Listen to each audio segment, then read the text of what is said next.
Merkley didn't just walk onto the Senate floor that day. He came in like a man carrying a secret that the entire country had been begging to hear. And before anyone could even settle into their seats, he fired off a question that froze the room. Why are the Epstein files still hidden from the American people? That one line sent a shockwave through the chamber. Because after years of rumors, leaked emails, shifting explanations, and political stonewalling, this wasn't just another speech. This was a declaration that the cover-up was cracking. And Merkley wasn't interested in polite debates or slow-moving committee meetings.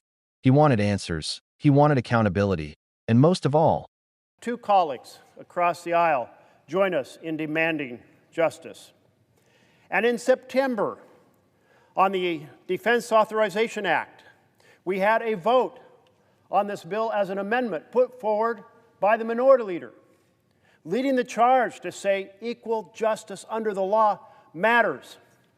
And my colleagues across the aisle, did they follow the example of the House? Or did they express the same spirit as the example we saw moments ago? No, they tabled the amendment.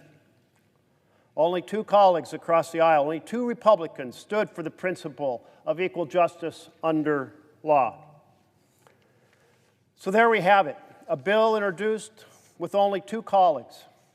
A bill voted on as an amendment led by the minority leader, only two colleagues from across the aisle, but every Democrat saying this matters.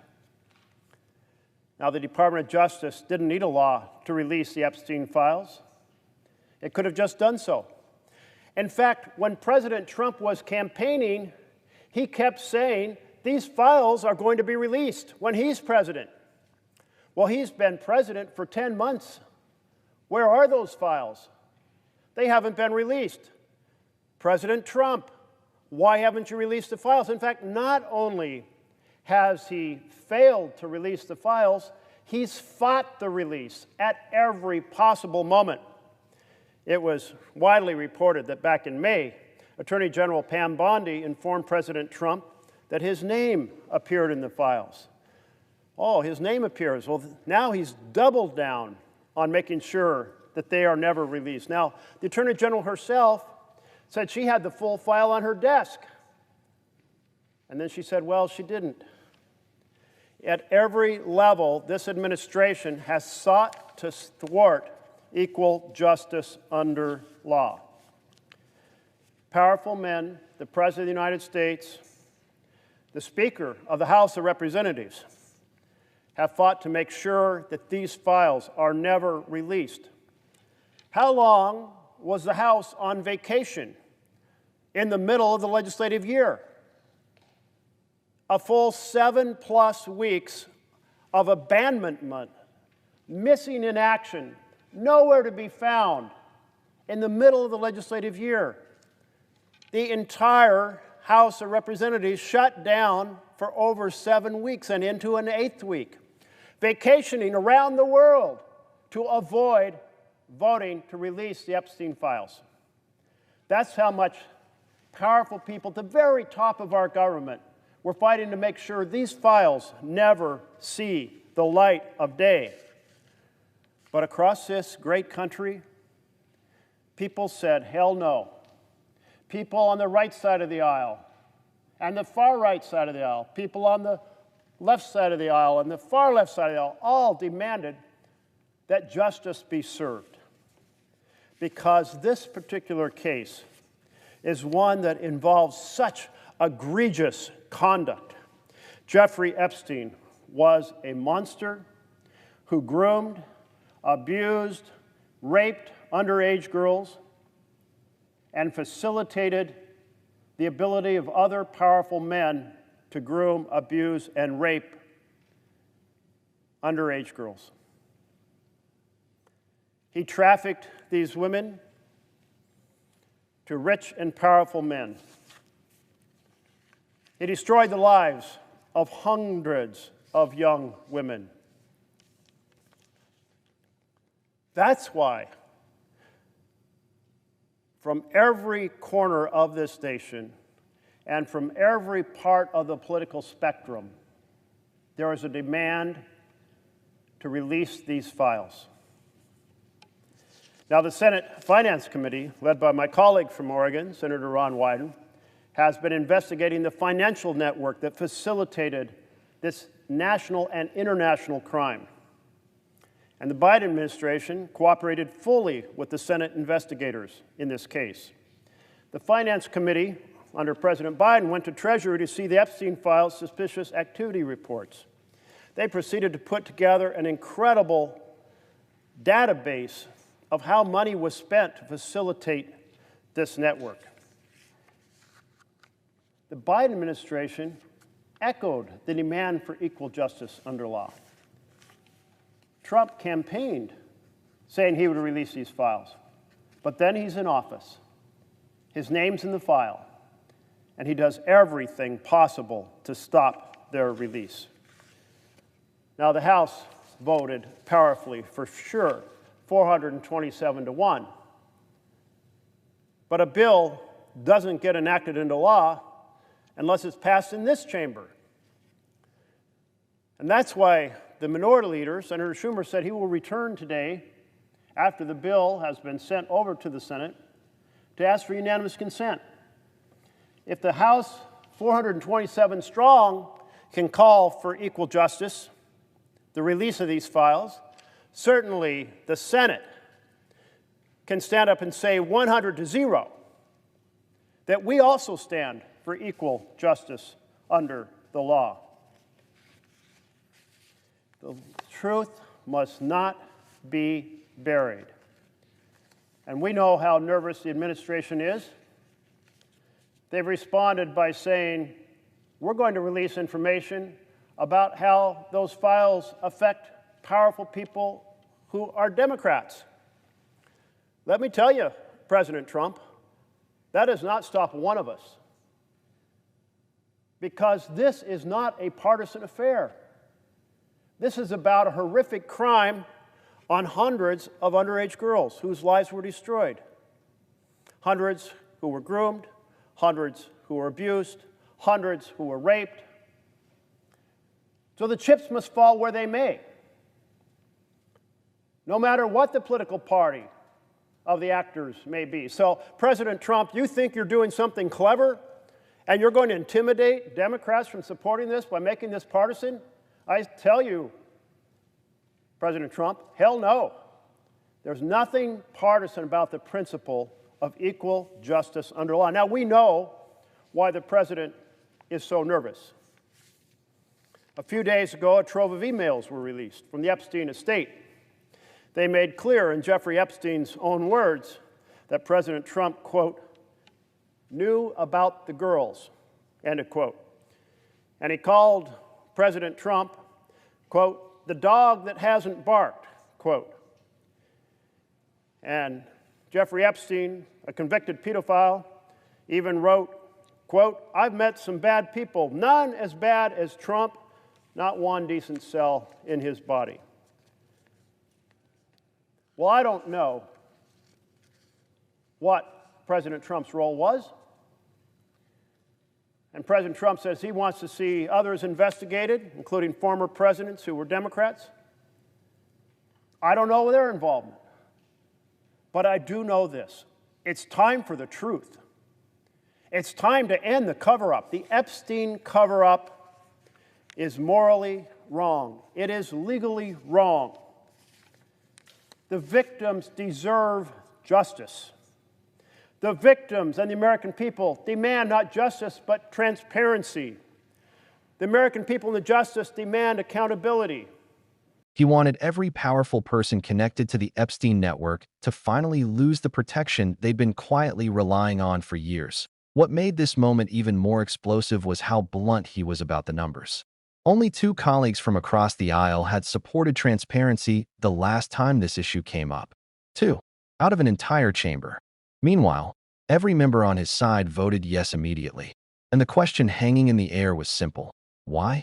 Why would nearly every senator, regardless of ideology, choose to shut down access to one of the most notorious criminal networks in modern American history? Merkley made it clear, this wasn't a left or right thing. This was about equal justice under the law and who actually believes in it. As he talked, the room felt colder. because the implication underneath every sentence was unmistakable. Something about these files scared people, but that wasn't even the strangest part. Months earlier, when the Defense Authorization Act came up, the same amendment, one demanding full release of the Epstein files, was pushed again. And once again, only 2 Republicans supported it. The rest voted to table it. The moment that tally appeared, reporters, analysts, and everyday citizens watching from home felt the same uneasy question creeping in. What exactly is buried in those files? Rumors started spreading instantly, with some claiming certain names resurfaced during internal reviews. Others suggested senior officials were warned that releasing everything could cause political turbulence. Merkley didn't confirm the rumors, but he didn't dismiss them either. Instead, he leaned into the one thing everyone agreed on. The American people deserved the truth. Then he dropped the detail that made the chamber shift in their chairs. The Department of Justice didn't even need Congress. They had the power all along to release the files themselves. They simply didn't. No explanation. No transparency. No urgency. Just silence. The kind of silence that makes people wonder whether the real obstacle isn't legality, it's fear.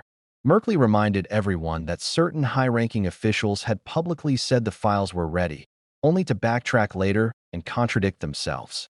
First, the claim that the entire compilation was on the desk, ready for review. Then the reversal. Statements changed, narratives shifted, and each shift made the public trust the government a little less. But the part that truly stunned observers was when Merkley exposed the timeline. For almost a year, the administration at the time had promised quick action, but nearly 10 months passed. Nothing. No documents. No summaries. No partial release. Not even a status update. Instead, there were reports, again, framed carefully as reports, that certain individuals were privately informed that their names might appear in the files. After that, any openness or cooperation evaporated. The timing was a little too coincidental for many to believe it was random. Online forums exploded. Congressional staff were inundated with calls. And Merkley used that exact public frustration as fuel for his argument. Then he pivoted to one of the strangest and most suspicious events of the year, the 7-week shutdown of the House. A full 7+ weeks with no legislative action, right in the middle of the push to release the Epstein files. Vacation photos of lawmakers circulated online while Americans were demanding transparency. And whether or not the break had anything to do with the files, the optics were terrible. Merkley made that clear. Major bills were stalled, debates postponed, hearings delayed. And the one issue everyone kept asking about, the Epstein files, remained locked behind government walls. The public wasn't having it. From far-right voices to far-left activists, people were united in one rare moment. No more secrecy. Then Merkley turned to the victims. He reminded the country why transparency mattered. Epstein wasn't just some wealthy criminal. He was a predator who groomed vulnerable girls, trafficked them, manipulated them, and handed them off to powerful men who expected their secrets to be protected forever. Merkley didn't use graphic language, but he didn't sugarcoat the truth either. He laid out, in clear and censored but powerful terms, how these young women had their childhoods stolen, how their attempts to seek help were ignored for years, how institutions that should have protected them looked the other way. His voice sharpened when he said the crimes destroyed the lives of hundreds of young women. That line wasn't political, it was human. And yet, he said, while victims were denied justice for decades, some of the most influential people in the country were allegedly doing everything they could to keep the files sealed. Presidents, speakers, cabinet members, advisors. Merkley didn't say who was guilty. He made that very clear. What he did say was that the American people had the right to see the truth, not a filtered version, not a censored version. The truth. If someone was named but had no wrongdoing tied to them, the public deserved to see that. If someone was implicated, the public deserved to see that too. What mattered was the transparency. The breakthrough came from a direction no one expected, the Senate Finance Committee. Led by Senator Ron Wyden, they managed to access Treasury documents known as suspicious activity reports connected to Epstein's financial network. And for the first time, the government began piecing together a clear financial blueprint of how the trafficking network operated. International transfers, high-value deposits, shell companies, mysterious payments. These weren't rumor, they were documented financial pathways. Merkley praised the investigators for doing what previous administrations never attempted. And while he didn't name names, he highlighted an important contrast. Some administrations had resisted transparency, while others cooperated fully. But just as investigators were making progress, something else surfaced, a trove of emails from the Epstein estate. These emails caused an eruption online. In the messages, Epstein wrote unsettling comments about certain political figures, including one he called the dog that hasn't barked. Another line suggested this individual knew about the girls. Merkley made it clear, these emails were not proof of guilt. They were words from a deeply disturbed man. But the fact that these messages existed at all added gasoline to a fire already burning out of control. Online speculation intensified. Analysts debated whether the emails hinted at deeper connections. Supporters of the individuals mentioned said the messages were manipulative or misleading. But the only point, was that the public should see everything, not fragments. That brings us to the bill itself. Merkley read the core clause. Absolutely no record could be delayed, withheld, or redacted because of embarrassment, political sensitivity, reputational harm, or the status of a public figure. The only exceptions were to protect victims, minors, and active federal investigations. No protection for powerful individuals. No omitting uncomfortable truths. No shielding elites simply because they were elites. The message was unmistakable. Enough was enough, and then he delivered his closing challenge. When the bill reached the Senate floor, he wanted every senator, every single one, to walk up the steps, turn around, look at the engraving on the Supreme Court building, and remember the principle carved into stone: equal justice under law. If the House could pass the bill 427-1, then the Senate had zero excuse for delay. Merkley demanded that when the motion for unanimous consent was made, not a single voice should rise to object. Not one. The victims deserved accountability. The country deserved transparency. And the government deserved a chance to restore the trust it had lost. His final words echoed through the chamber like a warning. Let all 100 senators stand with the victims. Let no one hide behind procedure. No more redactions. No more delays. No more excuses. The truth must come out. Whoever it helps and whoever it hurts. Now the entire country is waiting to see whether the Senate will uphold those principles or whether more roadblocks will quietly appear. Waiting to see who stands for transparency and who stands in the way. Waiting to see if the promise of justice will finally outweigh the fear of what might be revealed. Because until those files are opened, until the full story is seen, the shadow over this case isn't going anywhere. And the question everyone is asking is simple. What happens next? Will accountability finally arrive? Or will more powerful people try to keep the darkness sealed a little longer? If you're watching this, make sure to subscribe for updates because this story is evolving every single day. Drop a comment with your thoughts. Should the files be released without exception? Or do you think the political world will try one more time to stall it? And hit the like button to push this video to others who care about transparency, justice, and the truth finally coming to light. More updates are coming. Stay alert, stay engaged, and stay tuned.